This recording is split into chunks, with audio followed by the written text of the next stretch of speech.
اے ایمان والو، نہ تو اللہ اور رسول سے خیانت کرو اور نہ اپنی امانتوں میں خیانت کرو، اور تم ان باتوں کو جانتے ہو، اور جان رکھو کہ تمہارا مال اور اولاد بڑی آزمائش ہے، اور یہ کہ اللہ کے پاس نیکیوں کا بڑا ثواب ہے۔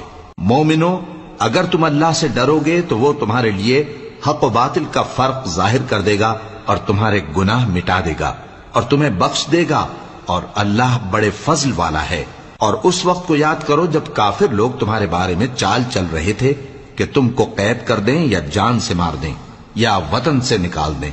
تو ادھر تو وہ چال چل رہے تھے اور ادھر اللہ تدبیر کر رہا تھا، اور اللہ بہترین تدبیر کرنے والا ہے۔ اور جب ان کو ہماری آیتیں پڑھ کر سنائی جاتی ہیں تو کہتے ہیں یہ کلام ہم نے سن لیا ہے، اگر ہم چاہیں تو اسی طرح کا کلام ہم بھی کہہ دیں، اور یہ ہے ہی کیا، صرف اگلے لوگوں کی حکایتیں ہیں۔ اور جب انہوں نے کہا کہ اے اللہ